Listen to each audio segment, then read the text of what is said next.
into cybersecurity, there's a ton of content out there, and if you don't know where to start, it can be overwhelming, even paralyzing.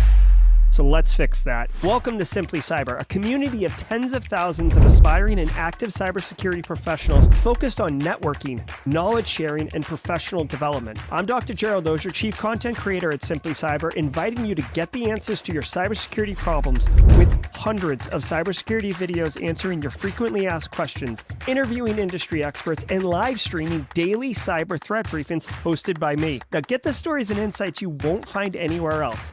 Hit subscribe now and dig into all the fresh content on the channel and in the community. Nothing should stop you from launching and leveling up your cybersecurity career today.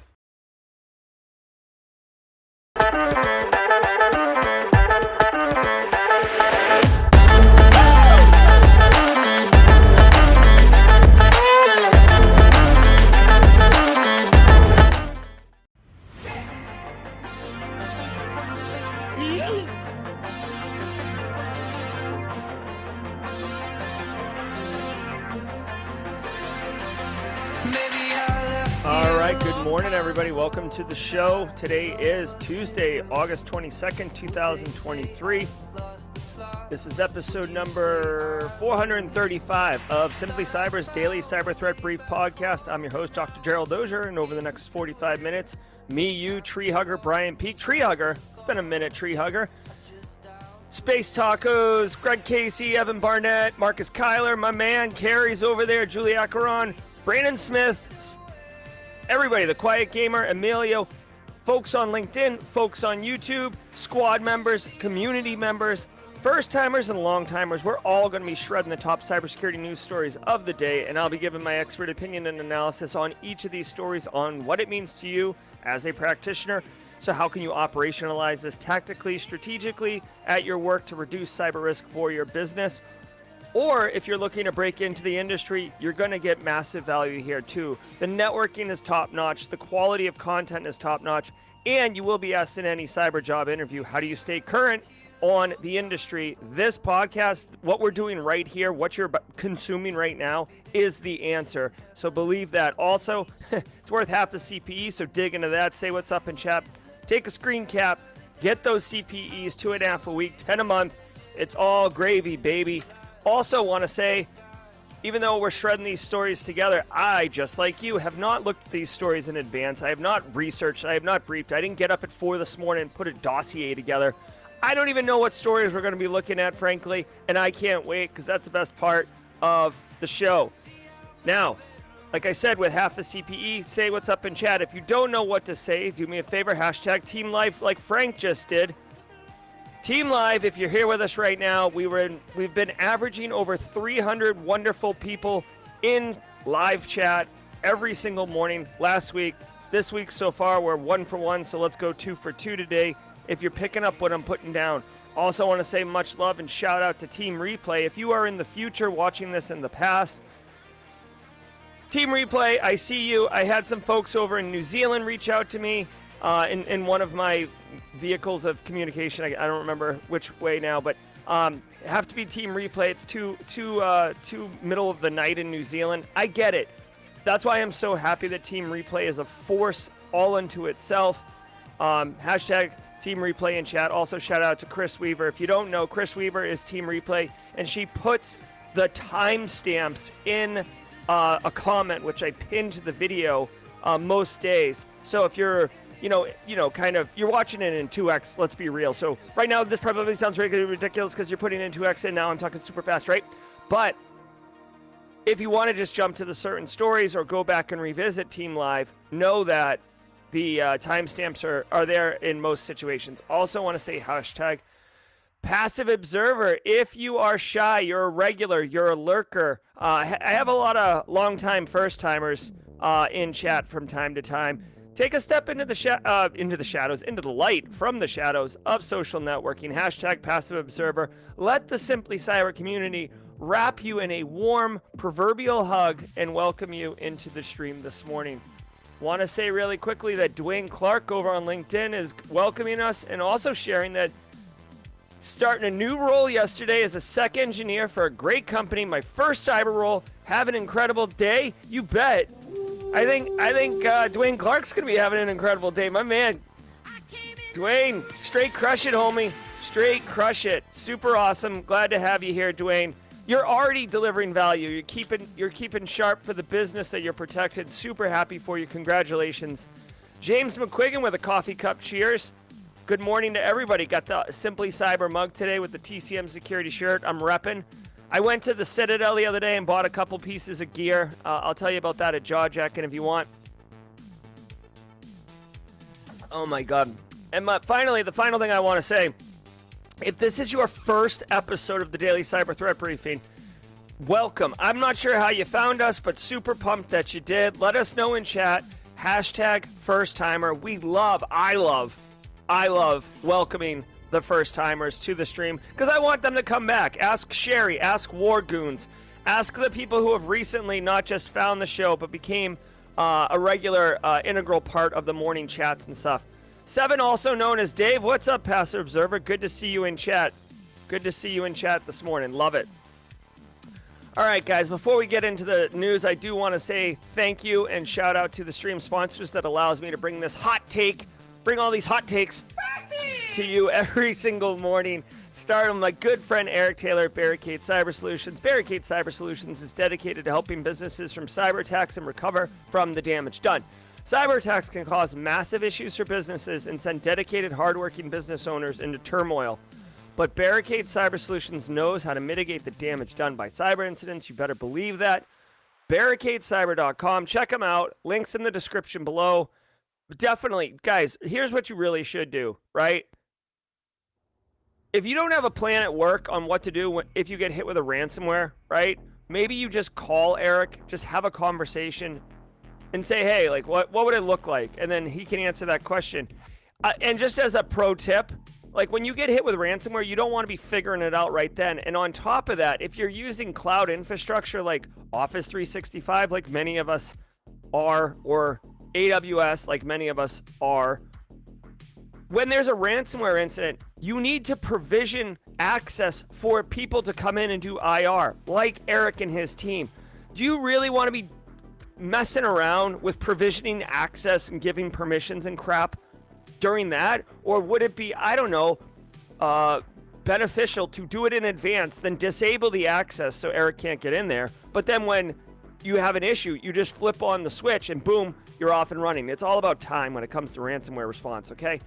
Also want to say shout out and love to Panoptcy. Get a partner who understands your cybersecurity program and your business goals. These guys are operating left of boom. If you are an information security practitioner, you're working in an industry, but you're a one-person shop, you're understaffed, underutilized, maybe you're CISO, and you're trying to, with all due respect, either fake it till you make it, or you know what to do, but you need someone from the outside to come in and tell management, which I know sounds ridiculous, but that is a reality. Sometimes you have to have a third party say the same thing you've been saying in order for it to work. Panoptcy Security can do that. They can come in, look at your people, process, technology, and basically break it down and give you a 3-year roadmap on what you need to do in what order to develop cyber risk reduction for your organization. Also, Antisyphon, but more about them at the Midroll. Sit back, relax, and let's get into some... Oh, he's trying to beat her. Let's let the cool sounds of the hot news wash over us in an awesome wave. I will see you at the Midroll. Headlines. It's Tuesday, August 22nd, 2023. Thank you. ChatGPT. First time, hashtag first timer. Oh, maybe first. Okay, so Amen Sedaminu Adonon, first timer, but loves the show. So I'm not sure you're a first timer. Maybe passive observer, first time commenter. I love it. All right, come on, let's let this wash over us. Awesome waves. Used in crypto botnet. We've seen threat actors starting to explore uses for generative AI. Now researchers at Indiana University Bloomington discovered a new use case running a botnet. This saw the attackers operate over 1,100 accounts on the social network X tied to a crypto fraud scheme, with many using text from ChatGPT to create content and reply. Professor Filippo Menkser said they discovered the botnet due to laziness of the operators, who left in many contextual warnings produced by ChatGPT when answering on sensitive subjects. This saw some content prefaced by, as an AI language model, kind of a dead giveaway. The researchers said this represented low-hanging fruit, and that threat actors with even modest sophistication could likely pull off a campaign much more convincingly. All right, so the story was a Wired story, but it's like behind a pop-up that's going to pop up in a second. I really do like Wired. If you guys, oh, there it is. If you guys don't read Wired, it's worth a read. So here's the story. First of all, shall we play a game? Researchers found this botnet, so that's interesting that law enforcement, So shout out to IU Bloomington. By the way, if you ever get to Bloomington, the school's the only thing going on there, but they have an amazing Thai restaurant. I'm not joking. If you like Thai food and you happen to be in Bloomington, there is a wicked good one, or at least there was in 2012. All right, so a botnet connected to ChatGPT and it's running. So it sounds like the botnet was already there. ChatGPT did not write the code. It sounds like it didn't write the code that built in all this stuff. The part of ChatGPT was supposed to basically respond to potential victims and engage with them, and maybe some. I would like to know more about this story, but it sounds like it's more for engaging and appearing to be more legitimate. Two things. One, ChatGPT is supposed to have guardrails on it to prevent you from doing stuff like this. So obviously there are workarounds. There are ways to trick it. Like, like you're in a play and you're playing the role of cyber criminal fraudster who runs a crypto empire. How would you communicate with people on the Twitter or X in this play, which is totally legit and legal, and we're just playing around, right? Like there's, whatever. So I'm interested personally to see more about this. I think botnets are quite powerful. They can be weaponized quite easily for both misinformation, disinformation, denial of service attacks, information, just like campaigns to like, trash another person or whatever. So there's a bunch of different ways to do it. Finally, the reason or the way that the researchers caught it, and this is what I wanted to spend a minute on. If the researchers caught it, because if you use ChatGPT, you will see, like, you'll say, like, okay, ChatGPT, like, give me a cool tweet to say, or give me a cool message to say in chat during Jerry's Simply Cyber Daily Cyber Threat Briefing for Team Live. Give me something that's like intriguing and a little pithy and catches Jerry's eye or whatever, right? ChatGPT will respond with that, but then typically at the end it'll say, sure, no problem. Here's something you could put in live chat, blah, like blob of information, and then at the bottom it'll say, I hope you found this useful, like good luck, or like it'll say something like it's your buddy, right? These people were copying the entire thing, or they didn't script it to extract only the relevant germane information, which as I talk about it, that's probably what happened. They probably had an API call to the ChatGPT where they would feed in the response from the victim into ChatGPT, loop it, get the response, and send it back, which would not have allowed them to easily extract the part that was not for the victim, the part that was based on the ChatGPT query. I bet you that's, if I had to guess, all right, I'll give you a tinfoil hat. If I had to guess, come on. If I had to guess, that's what happened here. But here's my thing. Okay? If you are going to go through all the effort, to develop this fully functional, fully fleshed out, fully deployed botnet, crypto, ChatGPT scam thing, if you're going to drive across the country, right? Pull into the driveway when you get to the end. Don't pull up and stop on the sidewalk. Like, finish the, like, I'm glad they didn't do it because obviously it's going to get it caught. But, like, what are you doing? Like, what are you doing? You're going to put in all this sophistication, all this elegance, and then just, like, pull up at the end and not cross the finish line. Again, I'm not promoting it. I'm more annoyed. We see this all the time. Like put, like a great example. My close friend Pete gave me a good example that's completely relevant here. He asked his son to go get a piece of firewood. They have a wood burning stove, big firewood pile in their yard. 8-year-old, go get a piece of wood. They're split logs. Okay. Child goes and then moves every single piece of wood in order to find the lightest piece of wood to make it so he has to carry the lightest piece of wood into the house and not burden himself. Meanwhile, he literally spent 10 minutes lifting every single piece of wood until he found the lightest one. Like, that's what I'm saying. Like, do the work. Fastest path is a straight line. Doing all these squiggly lines to save a nickel. Spending a dime to save a nickel is killing me. It's killing me. Again, super glad they caught it. I don't know why I'm championing so hard for this threat actor to get their web dev or their development tighter. But anyways, I digress. It just annoys me. Like, it frustrates me when quality gets compromised for lack of, we have mistakes on the channel all the time. My audio goes out. I do manual sound effects, all these things. But it's not because I was about to launch the show. I could sit here for 30 seconds and sip some coffee, or I could launch my soundboard. Nah, just going to drink the coffee. We'll call it a day. Like, what are we doing here? Come on, man. Britts tipping off ransomware targets. The Record's Alexander Martin profiled the UK's early warning system, operated by the UK's National Cybersecurity Centre. This provides tips to organizations being targeted by ransomware groups. Over the last 3 months, early warning provided tips to one organization. Hold on, what? What is up with the stories today? Everything's wrong with the stories. Hold on. Britts tipping off ransomware targets. How did this story not get clicked? All right, hold on one second. Told you this is built on the fly. 3 days. There we go. Although this represented only about 2% of detected events. This combines signals gathered by UK intelligence agencies with public, commercial, and other inputs to detect early-stage targets. UK officials say it set up early warning as an opt-in service because alerting organizations remains challenging. For those not enrolled, finding points of contact remains inconsistent, as does convincing organizations that the notification isn't a scam itself. Tesla. Okay, so 2 things. One, we are going to talk about this, but I do want to spend another minute on this one.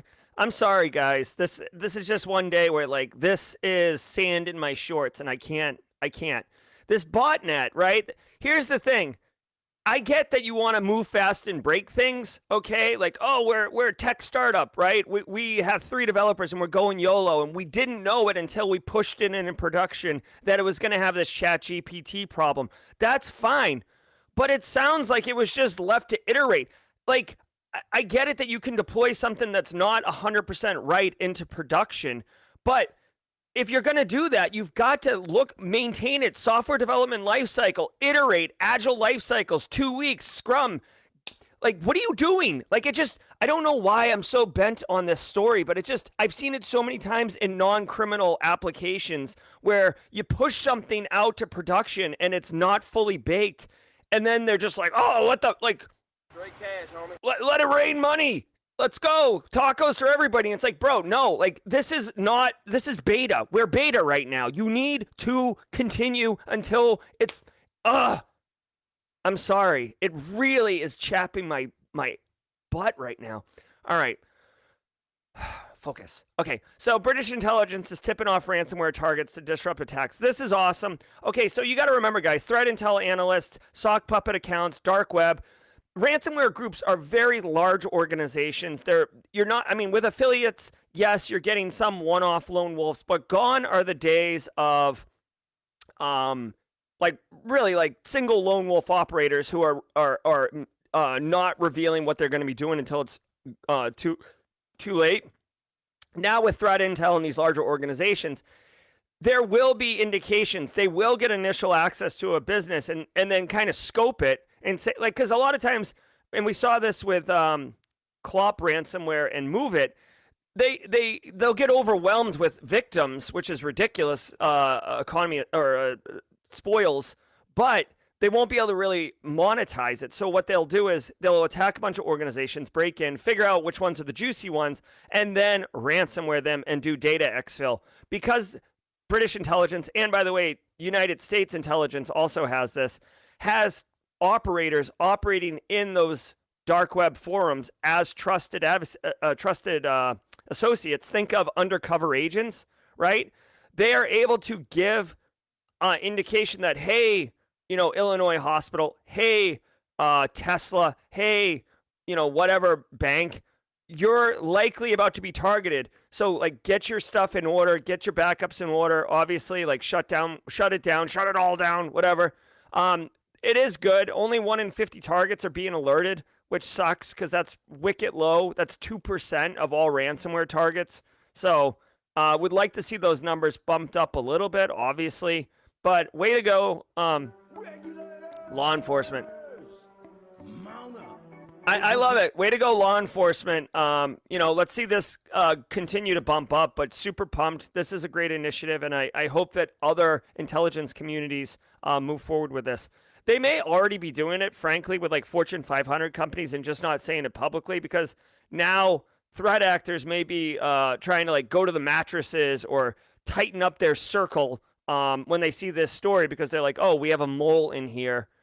We need to like root out the moles. Data breach caused by insiders.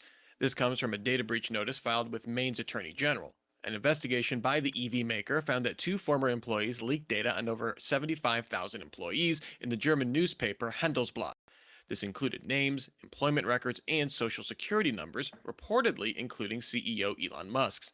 The publication told Tesla it wouldn't publish any personally identifiable information. Tesla filed 2 lawsuits against the former employees that allegedly leaked the data. Malware turned... All right.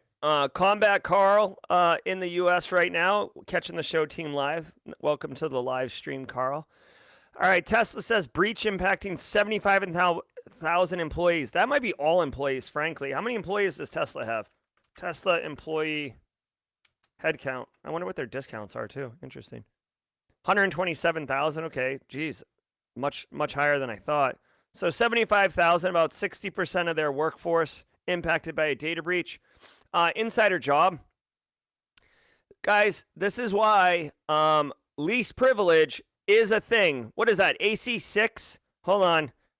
Little NIST fact check. Let's see what AC6 is. Least privilege. Ding, ding, ding, ding, ding. Yeah, boy.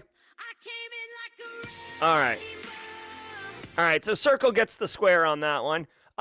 Tesla... Dude, least privilege is hard to do, okay? Privileged access management is hard to do. Having auditing on people accessing files that they should have had access to yesterday and do not have access to tomorrow, it's difficult, right? And with 125,000 employees, it gets really complicated to audit, track, and search all that. I will also say Tesla has, I don't want to say bigger fish to fry because I don't want to downplay the value of people's personal information, like their social address, all that other stuff. Tesla's got a lot of intellectual property floating around over there. They have the fastest charging electronic vehicle. They have, patent battery technology. I've even heard people say, I haven't given this enough thought to have a firm position, but I've had someone very strongly argue with me, even though I wasn't arguing back, but they were like arguing with me. That Tesla is a software company, period, full stop. They are not a car company. They are a software company. So software, obviously proprietary, a lot of money, value in that. So that's the deal, right? It got breached. It got caught. Insiders suck. Hopefully, I'd say hopefully they learn from this. But dude, I'm telling you, like when you get above, like say 30 employees, and I'm not joking. I'm not being hyperbolic. When you get north of like 30 or 40 employees, least privilege becomes hard because you're like, oh, like, we're growing here. Like give BSEC the same access as Carl, or, like, oh, like we just hired, who did we just hire? Bruno Alberto. We just hired Bruno Alberto. He's going to be working with elite gunslinger, or HR or IT. Give, Bruno, the same access as Elite Gunslinger. And the problem is Elite Gunslinger's been here for like 5 years and done multiple jobs. And now Bruno's got all that access too. Like that happens all the time, right? Or it's just right click, apply permissions, everyone, problem fixed, right? Oh, I can't access it. I can't access it. I can't access it. And in the back end, the IT people are just like shaving off permissions, like they're peeling a carrot. They're like, can you do it now? Nope. Peel carrot. Nope. Peel carrot. Nope. Peel carrot. Yeah, I can access it. Cool. Let's let it go. And in reality, all you did was just strip all the permissions away from everything. So anyways, yeah. So it sucks. Heads up. If you worked at Tesla, if you ever worked at Tesla, chances are you're going to get 2 years of identity theft protection. You're going to get a notice that they take security and privacy seriously. It's going to look like it was written by ChatGPT, and you're going to be right back where you started. Unfortunately, this is an interesting story for me to flip out about how hard access is to manage, but not anything we can do anything about. There are, for what it's worth, by the way, there are identity and access management solutions like SailPoint, for example, which you will see. And there are people who are identity and access management experts in like large organizations. That's what they do. If it's done well, it can be done. The second thing I'll say is the entire organization needs to buy into it, because you don't just do identity and access management in a vacuum. It rolls permissions into applications. You need the app people involved. You need high-end applications that can involve integrations. You need management to buy in so they don't approve whoever getting all the access that they don't need, etc. PCs into proxy servers. Researchers at AT&T Alien Labs discovered a threat actor operating a proxy service using over 400,000 exit nodes. While the service claims to get user consent to install these nodes, the researchers found signs that malware silently set up the nodes on infected Windows and macOS PCs. Written in Go for easy cross-compiling, the malware also used a valid digital signature to allow for installation on the more locked-down macOS. Aside from setting up the proxy exit node, the malware also installs adware and uploads further system information. And all right. So this is pretty clever. So for all of my flipping out of the first story and, you know, kind of like reckless software development practices, this is obviously a different threat actor. Different software shop. These individuals used Go, which is cross-platform compatible, which means you can compile it to run on Mac, M1 silicon chip, Intel processors, whatever you want. The Qualcomm, Dragonfly, whatever. Go just allows you. And by the way, don't think that Go started this trend, okay? There was a little bloated, unbelievably unnecessarily over-the-top programming language called Java in the late 90s that was its claim to fame. Oh, Java, write once, run anywhere. I don't want to get into it. That Java was part of my bachelor's computer science program. It's like 30 lines of code to like write hello world. I'm being slightly hyperbolic. Okay, so this individual wrote malware and basically allowed the proxy website claims that exit. Basically, it looks like they set up like a little kind of like Tor network with a bunch of infected systems. I didn't really understand fully what was going on here. So the malware is capable of targeting Windows and Mac. We understand that.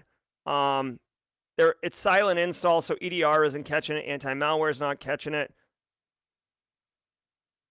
Okay, it says that people have agreed. So this is basically a botnet with 400,000 nodes in it that allow you to reroute proxy requests. They are able to digitally sign the certificate. So to me, this is probably something that this sounds a lot like the way that Tor clients look like, right? So there is a established utility that would make this look real. So therefore, getting the certificate to sign the software on Mac OS to make it even look more legitimate. It's not immediately clear to me how you weaponize this, right? Like the proxy servers and the exit nodes, I guess is malware because it allows you to opt into this network. But what I don't get, it's not malware. That is not the problem. That's not the victimizing of the user or the endpoint. Although your endpoint is opting into something that you probably don't want to be part of. See, co-opting. But at the end of the day, like it's not ransomware. It's not stealing your information. It's not, it's using your machine at some other point for future utility of malicious intent. Here we go. It's configured to gather information about the hack system, right? CPU, memory utilization. So just performance metrics. Oh, here you go.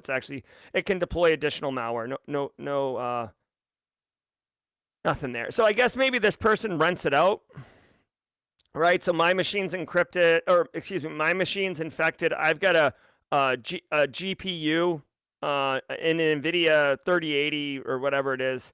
So you can crypto mine on my machine and they'll give you access to it. I suppose that's it. Sorry, I don't have a better assessment on this one. Sorry, I don't have better information. I mean, on this one, basically, I would tell you two things with this one, and this is for practitioners. One, you should have visibility, right? If all of your CPUs are pegging out, if multiple users are calling in and saying that their computer is slow, which they often do anyways, it could be infected with this thing, potentially. Also, this is just acting as a proxy server, so there will be traffic going in and out. So if you see a bunch of nodes in your network going somewhere that doesn't make any sense, C2 network, etc., obviously an indication of compromise. What's up, AA Witherspoon? Now, a word from our sponsor, Hyperproof. Imagine you have an audit coming up, but instead of the usual rush, you actually feel prepared. You've collected your evidence. You can see which risks have been mitigated. And best of all, you don't have to send out any last-minute emails to other teams begging them for that one screenshot. Sounds like a dream, right? With Hyperproof's risk and compliance platform, this could be your reality. Get a demo at hyperproof.io. All right. I didn't see any first-timers. BSEC, I responded. I don't see any IOCs in here. Great question. I would love to see IOCs, honestly. IOCs being indicated as a compromise, something you could look in your environment to do threat hunting to see if this malware actually has deployed. Unfortunately, I don't see them. Hey, if it's your first time here and I missed it, welcome. We do this every day. Let's get some of that. All right. Good morning, everybody. Hope you're getting good value from the show. We're at the bottom of the hour. This is perfect. We always take a minute at the mid-roll to have some fun. If you're first time here, thank you for being here. For all of you, 326 of you beautiful people, if this is educational to you, if this is entertaining to you, if you're getting both education and entertainment, do me a favor and hit that like button. It goes a long way to triggering the YouTube algorithm to tell other people searching for cybersecurity content that you like it and therefore they might like it. That's how we get a lot of these newcomers, first-timers in here. So please do me a favor, do me a solid. Go ahead, hit that like button. Genuinely appreciate it. I want to thank the stream sponsors again. Barricade Cyber, Panoptcy, and Antisyphon Training. Antisyphon Training from Black Hills Information Security. They are disrupting the traditional training industry by providing high-quality, cutting-edge education to everyone, regardless of their financial position. They offer their students skills, practice when it's taught, and engage in their community in a fun, inclusive way. I love Black Hills Information Security. I love Antisyphon Training. I love all the people that work over there. I'm friends with many of them.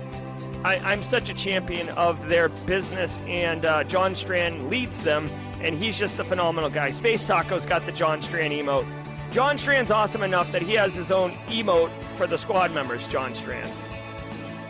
All right, I want to call your attention to the Pay What You Can courses. You can access it by clicking the link in the description below, going to training, Pay What You Can training. Check out these 8 courses right here. They're all whatever you can afford, as low as $0, as high as, I think, $5.95. They won't take more than that.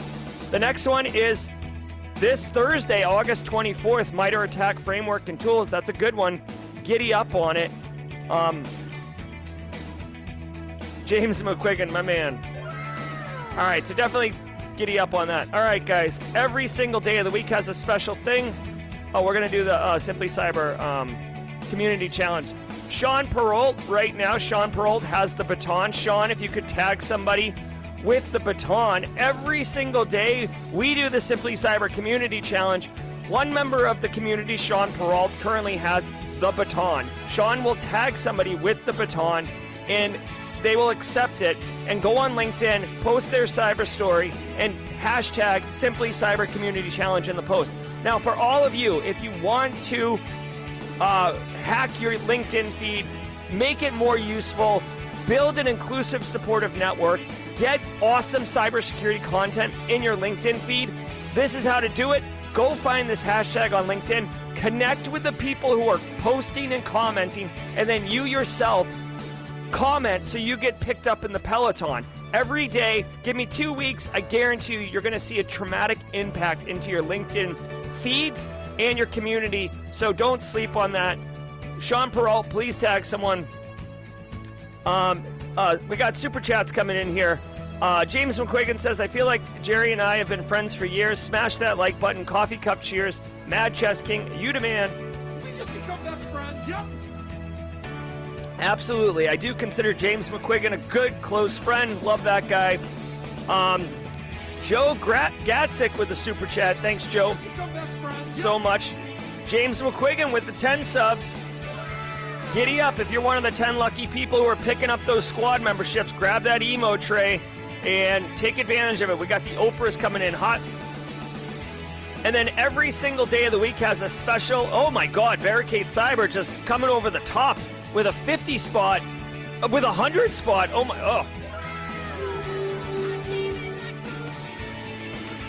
God. Okay. Oh my God. Okay. Like, just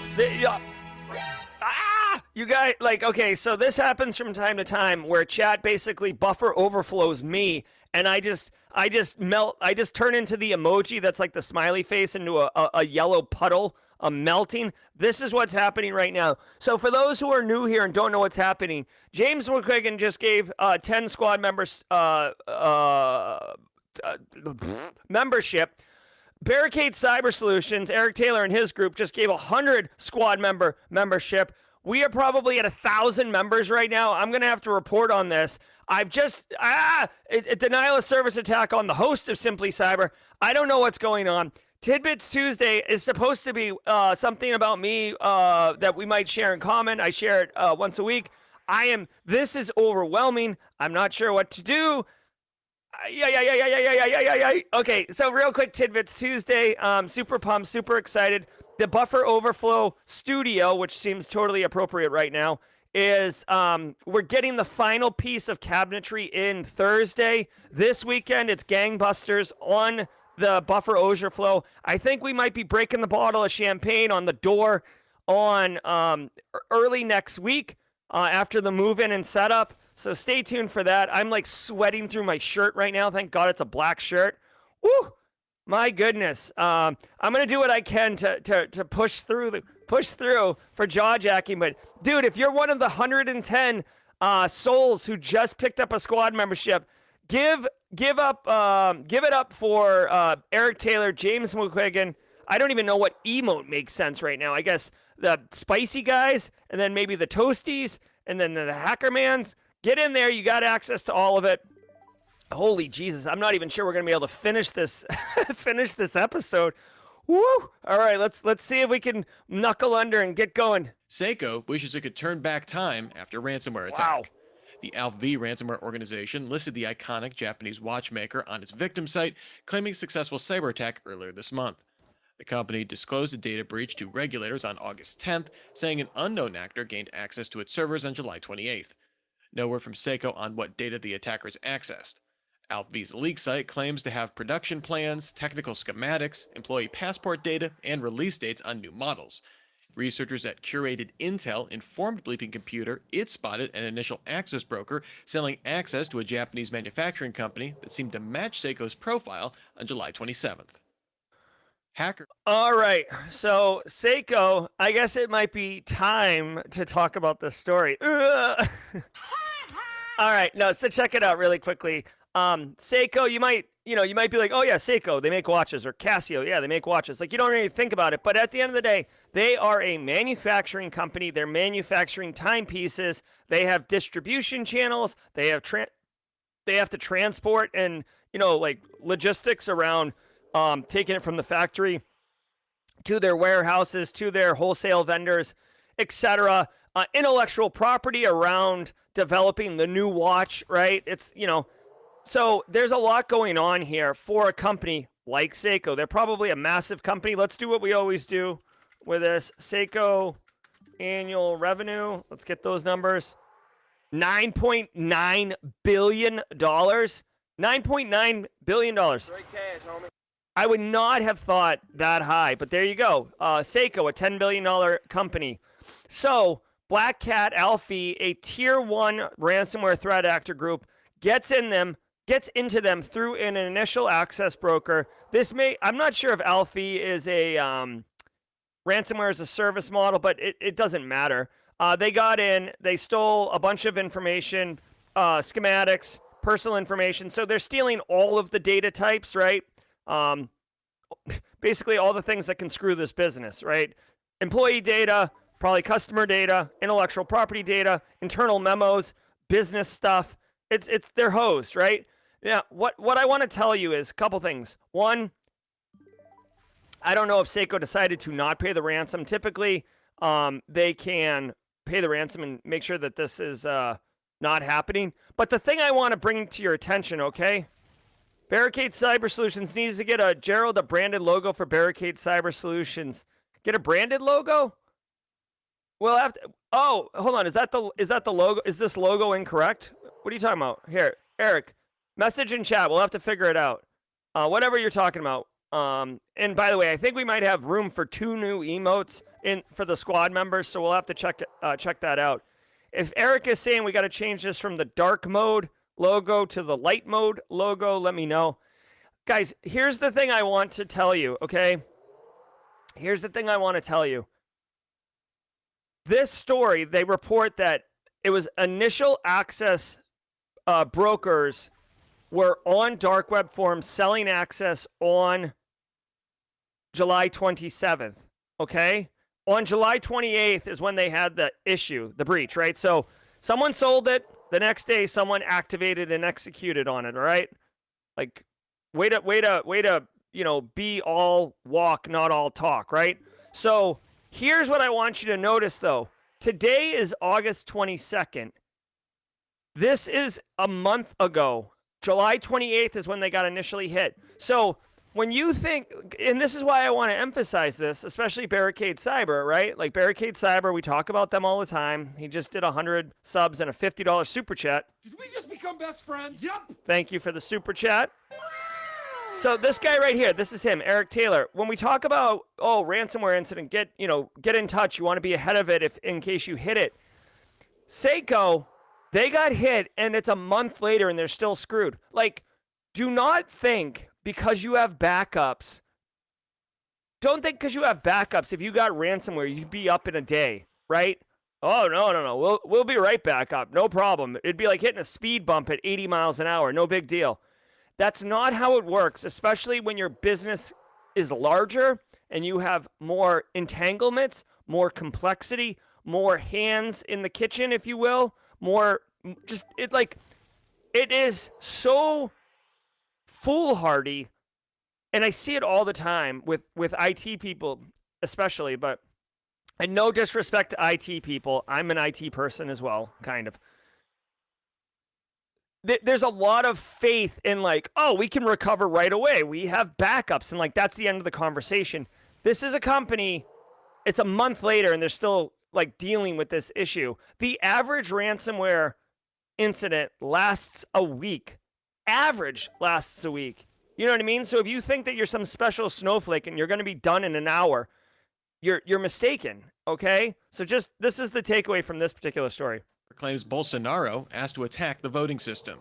At a congressional hearing, Brazilian hacker Walter Delgado Neto claimed he met with then-President Jair Bolsonaro ahead of the country's 2022 election, who asked him to access Brazil's electronic voting system.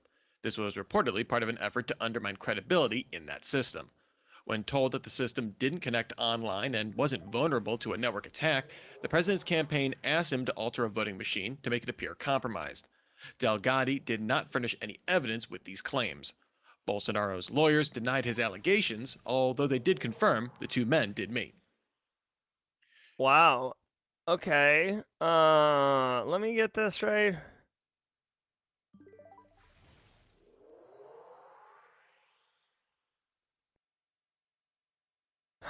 All right. This is what I'm talking about, man. This is what I'm talking about, okay? Again, this is not a geopolitical show. This is not a news. I mean, this is news, but this is not politically charged news. And for some people, that's what they want. And for some people, they prefer like a hard line stance on one side where I'm taking one polarizing side and I'm trashing the other. That's not what we do here. Here is the deal. And I'm not an expert in this. I'm basing it on what I just read. Again, I don't prep for these stories. The presidential election in Brazil had an outcome that the current incumbent president did not like, okay? I say this all the time. People in power want to remain in power. This is why privacy is important. This is why civil rights are important. This is why keeping people in power with in level of check in some way is important. The incumbent president who lost asked a hacker to demonstrate that the voting system could be hacked in order to demonstrate it could be compromised, in order to point out that the election had been rigged. Apparently, the voting system, this is a good control, is air gapped. Ergo, you can't attack it from the internet. It's physically not there. So then I guess maybe there was like, maybe you can do something else in order to demonstrate that there's some issue with this thing.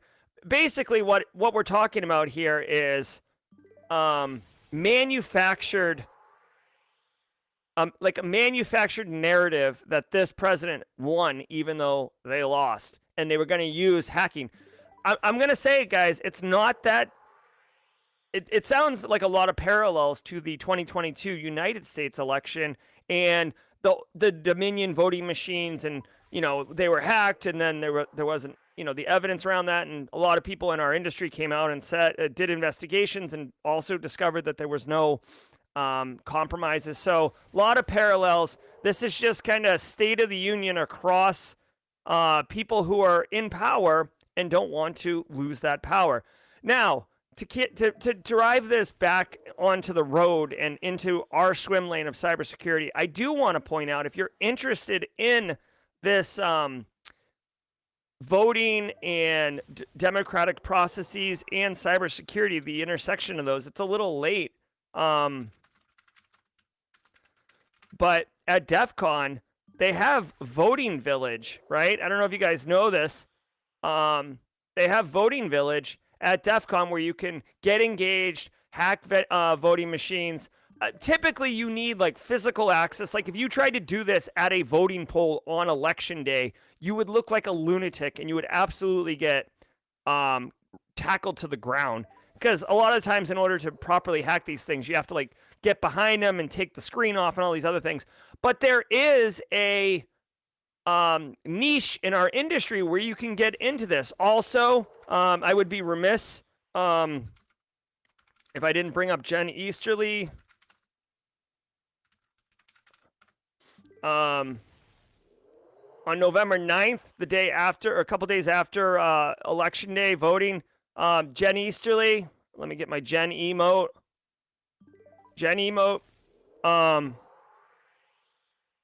She came out, I know this doesn't look interesting, but she came out and made a bunch of statements like, I want to express my gratitude for the election workers. We have seen no evidence that any voting system deleted or lost vote, changed vote. So even Jen Easterly's coming out and reinforcing public, just reinforcing and reassuring the public that everything is on the up and up. Guys, again, this isn't a political show, but like the second we like lose complete integrity in the democratic process, we're in really big trouble. You know what I mean? So look at some other countries that are run in a more authoritative way, and think just for a minute, how would you unseat if you're unhappy with that particular form of government? What would you can't, you know what I mean? Like, you can't. So let's keep going. UK government wants more cyber explorers. In February, really quick, Harish Kumar is saying, will their DEF CON talks be out? Absolutely, Harish. It does take a little time for DEF CON to release them. I will say that I'm not 100% certain. If someone in chat knows, I'm not certain that the Villages talks are actually released. I know that the main DEF CON tracks are released. I don't know if the voting villages are released. You'll have to let me know, chat, one way or the other. In 2022, the UK launched Cyber Explorers, a free program to introduce cybersecurity concepts to 11 to 14-year-olds. The UK government renewed calls for schools to sign up for the program in an attempt to build out the cybersecurity skills pipeline. Roughly 2,000 schools have already signed up for Cyber Explorers. Earlier this summer, the UK's cybersecurity skills in the UK Labour Market's 2023 report found that 51% of businesses lack basic cybersecurity skills. Yeah. Okay, so again, guys, if you've been paying attention for a minute, the UK and the United States are like besties, okay? Like we drink together, we call each other on the weekends. If it was 1987, we'd be on the house phone, like twirling the cord around our finger. I know some of you youngs don't know what that means, but like, and then like yelling at your brother to get off the phone. I'm on the phone. I can hear you breathing, right? Like, I know what that is. So we in the United States have been doing, pushing this initiative around education, K through 12, educating the younger upcoming workforce, to be cyber smart, cyber hygiene, a lot of money being pumped into cyber education for workforce development, i.e. transitioning into cyber. So the UK is doing things very similar. So that was my whole thing about the besties. Like, you see the UK and the United States moving lockstep, which, by the way, is why on this first story, when I'm talking about British intelligence doing things, and I just said off the cuff, I bet you the US is doing this too. It just hasn't been in the news. It's because, you know, UK, pip, in the US, we have different styles, right? We're more brash and rugged, and they're more polished and, professional. But at the end of the day, we're very similar, okay? Don't let, a revolution from 300 years ago tell you otherwise, all right? So anyways, they are doing this thing. Their initiative is called Cyber Explorers. It's a free learning platform for 11 to 14-year-olds, introducing them to cyber concepts. What I would say is, it's around 2,000 schools. What I would say is, if you're in the UK, two things here. One, if you're in the UK, get involved with this. Or if you have a child and you live in the UK, you should absolutely see if you can get part of this. Now, it says it's only for 2,000 schools, which makes me think that you can't access as a random citizen from the UK, which is unfortunate. But I could see this as a pilot type thing where they will release it eventually. The fact that they're making it free would lead me to believe they're not trying to like gate this. They might just be releasing it initially to work out the kinks. Maybe that first story, ChatGPT people could take a page from their book. But look for it. It kind of seems like digital Boy Scouts, frankly, or digital Boy and Girl Scouts. Again, it's to address, this is a long play to address the workforce shortages in the industry. More funding on the way for rural broadband. White House Infrastructure Coordinator Mitch Landrieu announced the government allotted roughly $667 million in grants and loans to build out broadband infrastructure in the rural U.S. This marks the fourth phase of funding for the program, called Reconnect U.S. by the U.S. Department of Agriculture. This will see 37 new recipients get funding. Alaskan providers will receive 15% of these funds, the most of any of the 23 states and territories included in the latest round. Oh my God. These will be used to ensure customers get access to broadband speeds up to 100 megabits per second, up and down. All right, hold on one second. Finally, a quick correction. Two things. One, I've got to let the puppies out of this room before they break my door down. So give me a second. Talk amongst yourselves.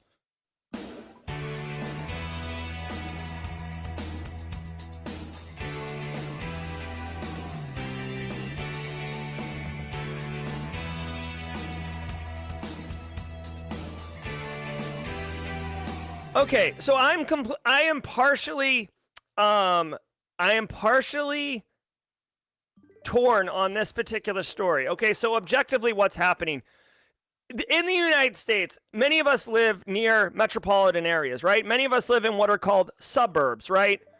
And then there's a couple of us who live off the grid, basically, right? And getting at, like, for me, for example, we have looked at moving a couple times, okay? And for me, you know, when you talk with your life partner, you know, it's like, okay, we're going to move. Like, we both want to be happy. What are the requirements? Like, what are so firm that you cannot accept not having it, okay? And for me, my number one concern for multiple reasons is high-speed internet, okay? Obviously, I can't run Simply Cyber if I don't have an internet connection. That would be ridiculous. Although those, like, mobile pucks are actually getting pretty good. But my point is, I need high-speed internet, number one. Number two is I need gas. Like for cooking, I cannot cook on electric. Get out of here with that noise. That's your Tidbits Tuesday for today. Got to cook on gas. All right, but here's the thing. There are many, many, many, many places in the United States that do not have access to some of them don't have access to internet, period, but many of them don't have access to high-speed internet. They're still running like, 10 megs or whatever, and it's not good. Now, this infrastructure investment tool, close to $700 million, is going to build out the infrastructure to get high-speed internet to these regions. Now, here's why I'm torn, okay? Alaska's getting $100 million. Have you been to Alaska? I love Alaska. It's basically like uncharted, undeveloped territory. Like, I love Alaska. I've been to Alaska. Alaska's awesome. It seems like it's not the Wild West, but it seems like rough country, right? It doesn't seem like it wants to be developed. And they're putting $100 million into driving there.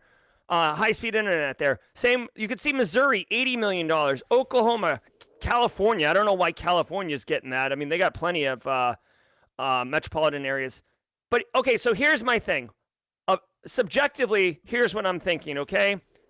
Subjectively, I like getting I like getting high-speed internet to people. I think that the internet is a requirement to function in modern society, and I love high-speed internet. Okay, now here is my other side of the coin, and you tell me, okay, guys, you tell me.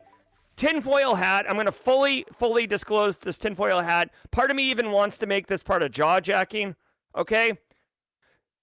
Dude, this is $700 million of taxpayer money, and it's going to build high-speed internet to places that are uber rural.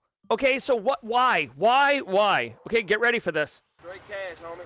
Here's what I'm thinking. One, after the post-pandemic and people are moving all over the place to less populated areas because they can do work, it would be nice if they had high-speed internet, right? So maybe that's a driver. Two, as we get more into online everything, right? Amazon is online. It's one of the biggest companies in the world. Facebook, Meta is online, one of the biggest companies in the world. Netflix, streaming content, you need high-speed internet, right? You want people plugged into the internet, right? So maybe there's I'm thinking of like, dark, smoky rooms with power players making decisions. They're like, oh man, there's like an untapped market of potential customers in Missouri. How do we get them high-speed internet? Let's have the government pay it, right? And they're like, oh yeah, nice. Like, I don't know if any of this is true, but it just seems like a lot of money, of taxpayer money, federal money, to go to these areas in order to like ham-fist high-speed internet to them. And it makes me wonder why. Is it really a genuine righteous public service because you want these people in less served areas to have high-speed internet? Or is there more of a financial windfall for big, lucrative companies to be able to sell more product? I'm not sure. We'll talk about it in jaw jacking. I feel like that might be a polarizing hot take, one way or the other. It looks like CISO Series is going to release. And last week we covered a warning from CISA to patch an urgent bug in Citrix's share file. While we reported on the severity of that bug, we didn't contextualize Citrix's response. The company released a patch on May 11th and subsequently blocked unpatched hosts from connecting to ShareFile's cloud control panel. Oh, there we go. So that changes the risk a little bit. All right, guys, if you were here just for the news, before you go, as I tend to do, before you go, I just want to let everybody know this Friday, I will be the guest on CISO Series Cybersecurity Headlines Week in Review Wrap-Up. I will be flipping out and doing all the things that I normally want to do, but I'll be on someone else's podcast. So, winner, winner, chicken dinner. Also, stay tuned. I haven't scheduled a Simply Cyber Live for this Thursday, but based on the community input, I did reach out to my cyber insurance expert, and he has agreed to be available at any time we want. So if I can get my crap together, I will be. Sorry, Jaden. Sorry, Kennedy. I'll get my stuff together. It'll be this Thursday, but stay tuned for that. I just have so much going on. It's hard for me to schedule the Thursday lives right now. All right, guys. I'm Jerry from Simply Cyber. We're going to pivot into jaw-jacking. I hope you got value. Hit the like button on your way out if you were here just for the news. Otherwise, I will see you in about 30 seconds for jaw-jacking. Otherwise, see you tomorrow morning at 8 a.m. for tomorrow's Daily Cyber Threat Briefing, episode 435. Cheers, everybody.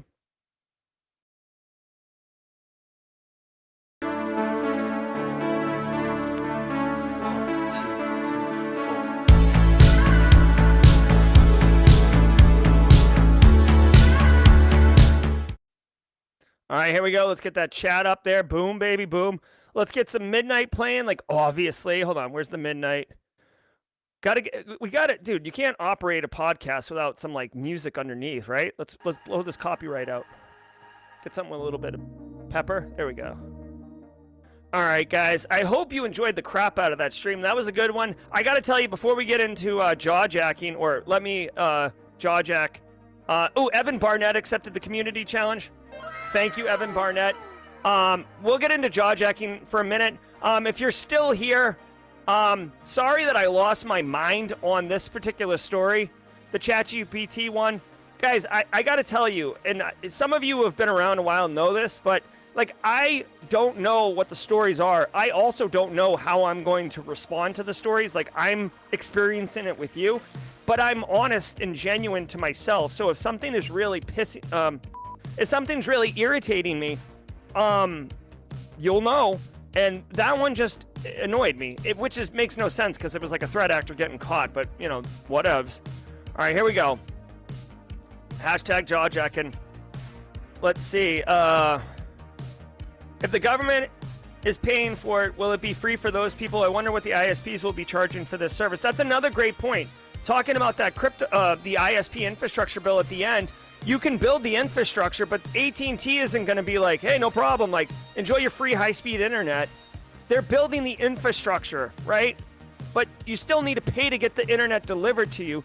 I didn't thank you, BSEC. That's like another complete dimension to, again, guys, if you're ever concerned or confused on what is going on or why something's happening, ask yourself. Straight cash, homie. Straight cash, homie. Like, who's going to profit from it? In capitalism, I'm a fan of capitalism, right? It's okay. It's an okay system, but like, you got to ask, in a capitalism society, who do these things serve? All right, so Leon Elliott, just reaching out, purchasing my voucher for Sec Plus. Curious if anyone knows if there's a huge difference for study guides, CompTIA on Amazon, Practice Test. Any recommendations? Leon, I do not know off the top of my head because it's been a minute for me on Sec Plus. What I will tell you is that Jesse Johnson in chat right now, aka Acid Burn, Hack the Planet, he is running a Slain Security Plus study session. Great networking. You're going to get a lot of value from it. Jesse, if you can drop a link in chat to the Discord, I'll share that with Leon Elliott. Leon, my recommendation would be to start there, and then if you want to get the study guide, go for it. But give this one a shot. I think you're going to enjoy it better. James Randolph. Why don't I hear more about malware that mutates to avoid detection? Okay, good question. Hold on one second. A couple things, James, if I can lean into this. So James wants to know about polymorphic viruses, if you want to use the term that you'll find in like security certification exams. Why isn't there more malware that mutates to avoid detection? Well, a couple things. One, there is malware that mutates, but from what I have seen, and I'm open to malware analysts on chat to answer this question in greater detail. From what I've seen, obviously David Bianco's Pyramid of Pain hash values are the lowest tier and very easy to fix. I have seen Emmanuel Dark with a super chat. The whole IoT aspect for that project. We just become best friends. Yep. Not sure if you're talking about the infrastructure bill or not, but thanks for the super chat. I'm trying to get Leon Elliott this Discord. And this is for everybody, not just Leon. All right, so James Randolph, here's what I'm thinking. Writing mutating malware is not trivial. It's easier to just recompile the malware with a different hash value, add a space into the source code or whatever. It's easier to just do that and produce multiple different kinds of malware and send those out to different victims. That way it's difficult for EDR providers to write detections for static analysis on the hash values. Secondly, you can have polymorphic viruses, but the way that anti-malware solutions work, they used to look at signatures, right? So static values. They have since switched. They do signatures still, but they've switched to behavior-based.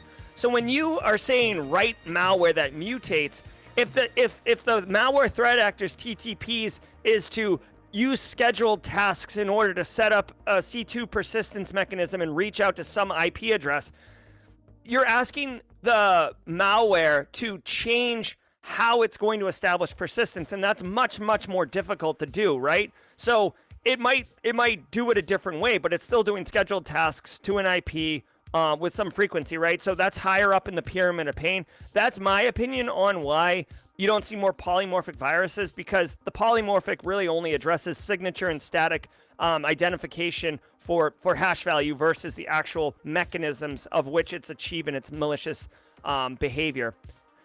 David asks, any recommendations on how to transition from security engineering into security management? Yeah, absolutely. Hold on one second. Slug of my coffee. Coffee cup cheers. By the way, look at this. I'm like double dipping on the TCM. You'd think I was like sponsored by Heath. Let me, now we're sponsored by IT Career Questions. There we go. Give Zach some love here. Here's the deal.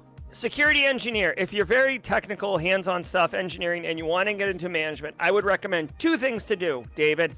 Number one, see if you can start getting management of things, whether it's people, like, hey, can we put a junior on my team and let me manage them? Two, projects. Hey, we're going to be rolling out a new firewall, right? Or we're going to be putting in network segmentation, whatever. Let me lead that project. Let me manage that project. Let me control the money. Let me control the resources. Let me control the project plan.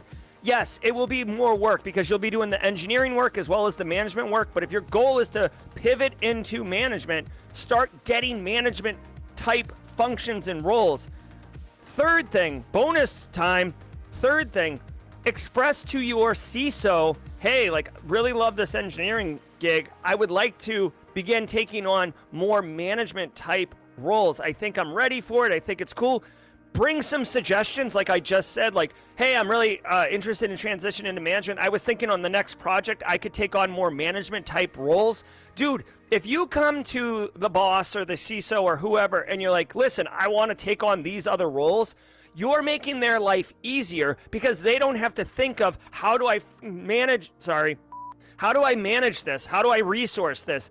You're providing them solutions. And guess what? As somebody, like, I'm the kind of guy who likes to bring a problem and two or three solutions to that problem, with one of them being what I really want. And then I'll ham that one up and I'll kind of like call out the problems with the other ones. But I'm bringing solutions because you don't want, with all due respect, you don't want that person to have to think of a solution because you're making work for them. If you bring a problem, bring a solution, the work you're asking them to do is make a choice. And that's far easier. All of us make choices all day long. Okay, that's what I would do, David. I hope that helps. Lane says, I accepted a cyber analyst position that will turn into a GRC analyst. Really new to the role. Wondering if anyone would be open to further discussion the day-to-day of a GRC analyst role. Okay, two things. One, congratulations on the role. All right, my friend. Super pumped for you, Lane. Second item that I will share with you, okay? Again, this is obvious. I will disclaim this as, obviously this is my course. I do, so let me just point this out really quickly. My GRC analyst course, which happens to be 40% off right now, if you want to, I think it's like $36. It's not prohibitively expensive. If you use the code back to school, literally, Lane, I go through everything in an entry-level GRC job. Risk, audit, compliance, governance, frameworks, information security awareness delivery, how to do all of them, what the expectations are, where GRC fits in the bigger picture. You can just skip the last section, which is how to get a GRC job, because you already did that, my friend. That's what I would say. If you wanted the fastest path to understanding that entry-level GRC analyst role, that is the fastest path. Ask anyone about the course. Go get independent opinions. I believe that you will hear good things. If you wanted to take a more roundabout way, you can certainly, there's some content on the Simply Cyber channel that's absolutely free to access on different GRC roles, like how to, like risk and stuff. It's just basically your choice is there's a lot of like disparate information on GRC role, and then there's like the curated bundled stuff that I just talked about. I hope that helps. Rachel, oh wait, hold on, we got some super chats in here. Leonardo super chat, higher speeds is cheaper to deliver from the ISP perspective. Maintaining those old lines has more operational costs than high-speed fiber. All right, first of all, Leonardo. Did we just become best friends? Yep. All right, we did just become best friends, Leonardo. Also, congratulations, Leonardo, on the OSCP. This guy's straight out there crushing it. And he's bringing up another interesting straight cash, homie, perspective on why this thing. Again, guys, I hate to be so cynical, but like when you see a $700 million initiative by the U.S. government that seems to serve like a subset of the population, you got to ask, like, what's the driver here? Like, yes, there's the righteous population that will be served in that need, but there's a lot of trade-offs when you make decisions like that. So, like, follow the money, basically, okay? And by the way, like, good on Alaska. It's awesome if you live in the bush and you can, stream Netflix. Good. Marcus G with a super chat. Jerry, you the best. Oh, thanks, Marcus. Very kind of you. Wanted to see if there's any bug bounty hunters who would like to collab. I'm finally equipped enough to start HackerOne. Ooh. All right, so really quickly, if there's a bug bounty person in chat, ping Marcus G. Maybe we could set up some type of, and you guys don't have to brand as Simply Cyber or whatever, but Simply Cyber is here as a community space in order to collaborate. Think of it as like a virtual hacker space. If you want, guys, I'm happy to create a bug bounty collab channel on the Discord server for you guys to work from. I will tell you, I've got some huge plans for this fall and next spring. I'm doing everything I can to I'm going to do everything I can to stay on focus. I've got some major projects. Basically, mid-September, I'm going to do a presser for the Simply Cyber community, kind of a State of the Union quarterly. I'm going to do all right, so here's some jaw jacking, okay? Here we go. This is why you stay. This is why you stay for the jaw jacking, okay? The 262 of you are about to get this. About mid-September, I'm going to hold a meeting. It'll be a live stream, and I'll invite anyone to come attend to it, but I'm really targeting people who are Simply Cyber community members. And I will be briefing you on a lot of massive, major changes that are happening to me personally and to the Simply Cyber community. All good things, so don't anybody like sweat or get concerned. Bye, Jenny Housley. All right, so a lot of big things happening. But as part of that initiative, I just want you to know, I will be holding quarterly State of the Union, State of the Simply Cyber, State of the whatever addresses for you as the community. And what I will be doing in those is a couple things. And one of them will disclose what I will be doing, what I will be focused on, what I will be delivering in that next 90 days. And then in 90 days, because it's quarterly, I'll do another one, and I'll look back at what I told you I was going to do, and then I will be held accountable, frankly. And I will be delivering on this, because if there's one thing I want to be, it's accountable, all right? And I'll tell you what I'm going to do the next 90 days. So all of this is a long way to say that I've got a massive project for Q4 that I'm super excited about. But to Marcus's point, one thing that I desperately have wanted to do, and if I can shoehorn it in, I don't know if I'm going to be able to find time, because I'm doing the YouTube course as well, but if I could shoehorn it in, what I want to do is take Naham Sek's bug bounty training and just do Naham Sek's training, right? And become bug bounty and do like a video series on like getting up to speed on bug bounty and then finding my first bug, and then I'll basically stop doing that. But I believe in Naham Sek's training and content, and I think even like a GRC dork like myself could take his content and get bugs and stuff like that. So that's something that I'm trying to do, but we'll see. That I won't commit to from an accountability perspective. All right, so let's keep talking. Where we at here? This coffee's wicked good too, by the way. I hope he doesn't focus on New England style IPAs. Why, Gary? Do you think that the boats left or the trains left the station on those? Do you think that fad is going to die out, or you just don't like New England style IPAs? Are New England style IPAs just lazy IPAs because they didn't crash the tanks, right? I mean, that's all it is, right? It's like one less step of brewing, and then they called it a new style.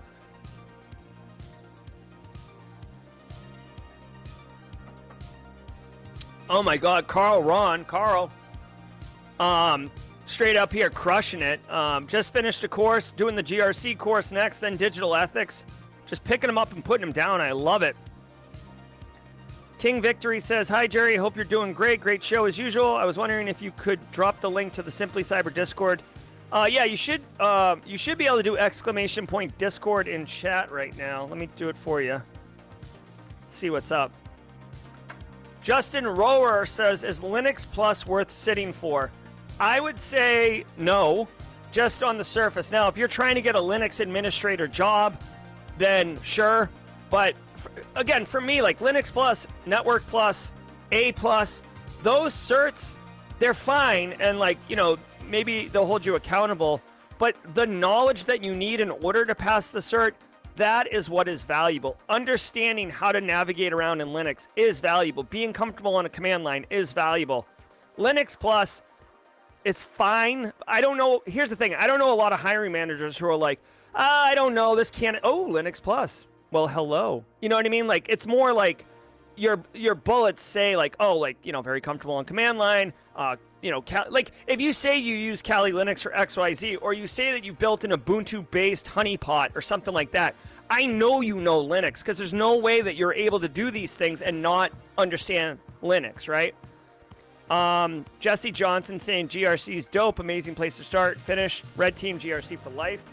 Love it. Georgie's asking, is the pay it forward voucher that we gift to a friend, or is it toward a program with a special enrollment process? If the latter, who is eligible?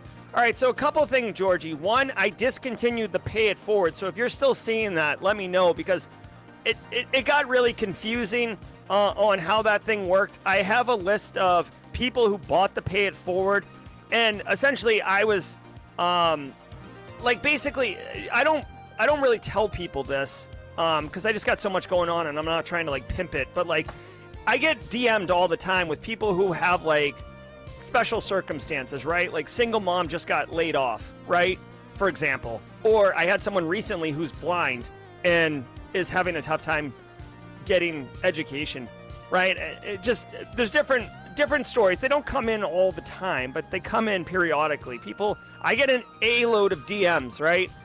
And I've been using that list to pay it for, basically, basically I'm the adjudicator on whether or not someone should pay it forward. So that's the deal with that. But because, with all due respect, I don't have time to manage it. There's no like accountability. I'm not following up with those people to make sure that they're taking it. Like I don't have time for that. So I actually discontinued the pay it forward.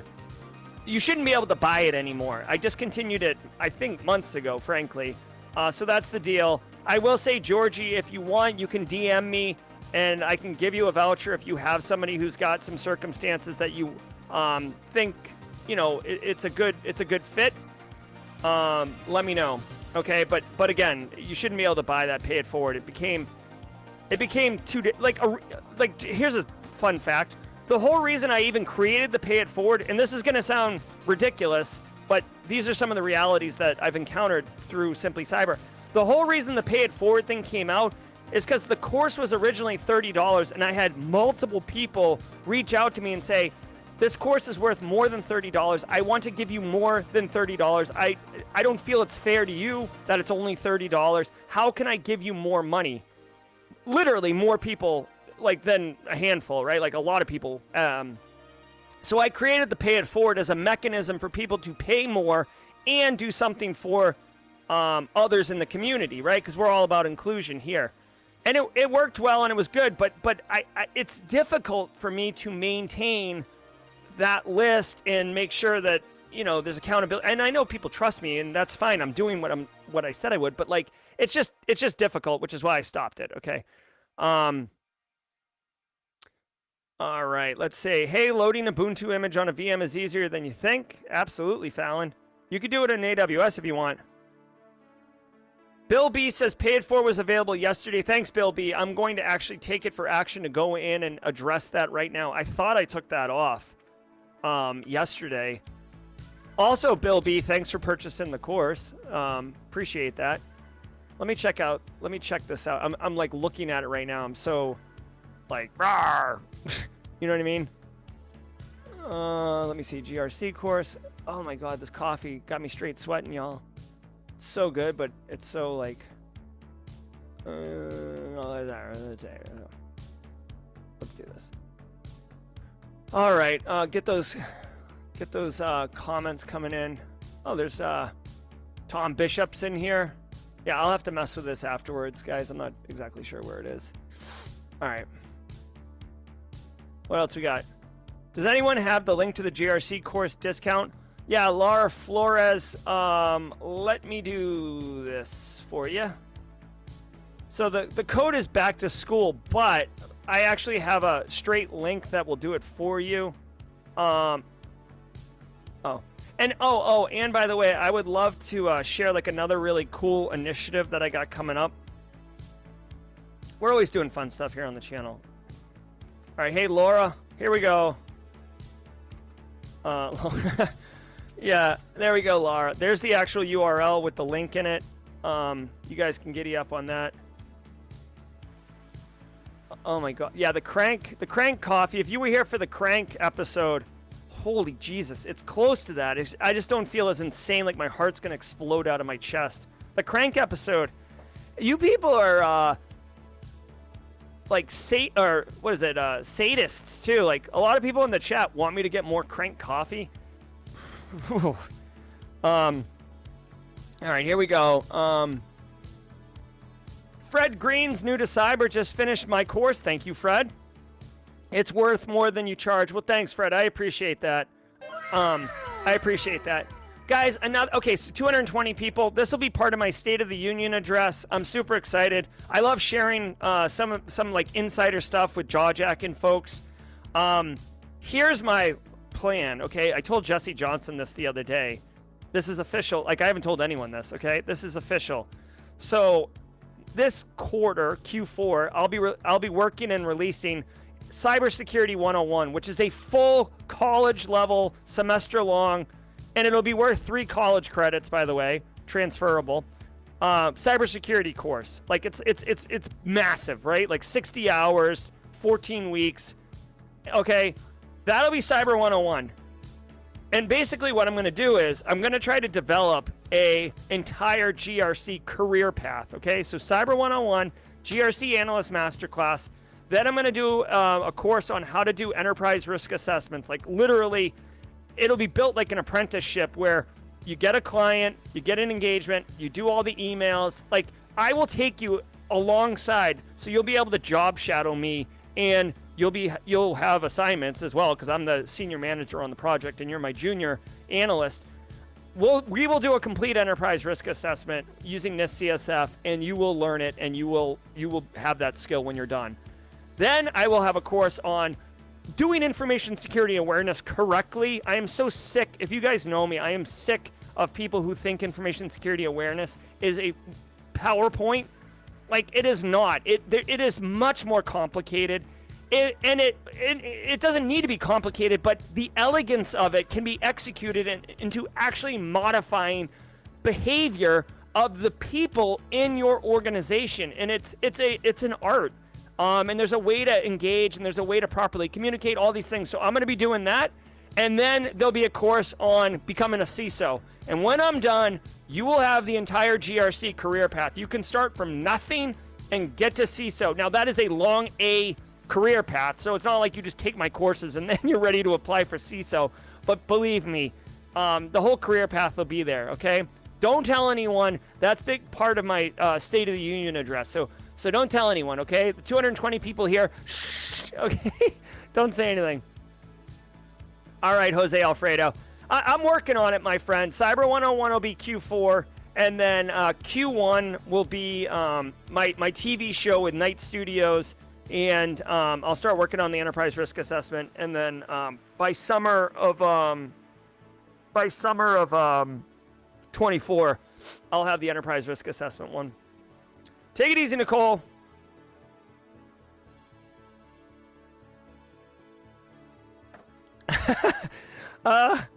Dropped on Discord's applying, and in the cover letters just says that Jerry said it. Thank you, Garfield McLeod. Shh. I built our company's SATE program. We had a fully developed program. Water cooler talks were often about the monthly challenge. Oh, very cool, Bill. See, Bill knows what's up. Love it. I have some friends that are waiting for your Q4 course to drop. I'm waiting for it too. Thanks, Poner Joe. Good to see you, West Coast Poner Joe. I love Poner Joe. He's been around. I mean, obviously you can see the blue branding on the badge, but Poner Joe's, he's like OG Team Replay. So it's good to see you in live. James Randolph. Yeah, that's funny. Yeah, the Q4 course, I'm super pumped. Been working with that college in Massachusetts. We finally got everything, all the I's dotted, T's crossed. The dean is approved. The academic coordinator is approved. It will be worth college credits. It's going to be sick. I'm super pumped. You guys will see. Rhiannon says, I keep seeing this debate on LinkedIn, but how technical do you need to be to get into GRC? Okay, so Rhiannon, of all the roles in information security, GRC is the one that is least dependent on technical prowess. However, you need to understand fundamental concepts to do any role in information security, okay? Those concepts are networking and operating systems, okay? Again, you do not need a computer science undergraduate course in operating systems to be effective at GRC. But here's the thing.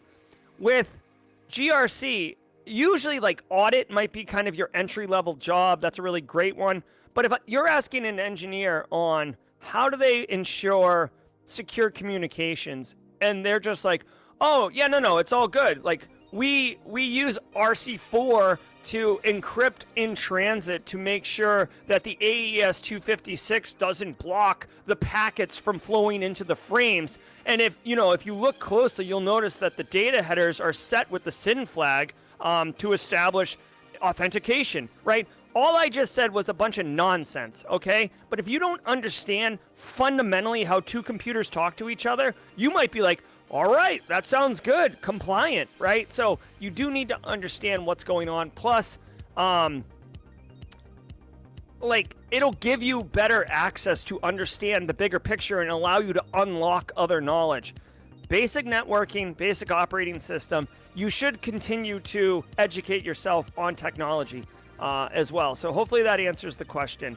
You cannot have no technical skills. That won't work. All right, will this course include the skill of translating a control from legal speak to C-suite speak?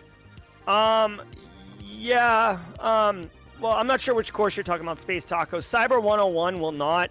The Enterprise Risk Assessment one will, because as part of that course, we'll do a threat, we'll do like a threat landscape assessment, and, you know, it's really about the impact.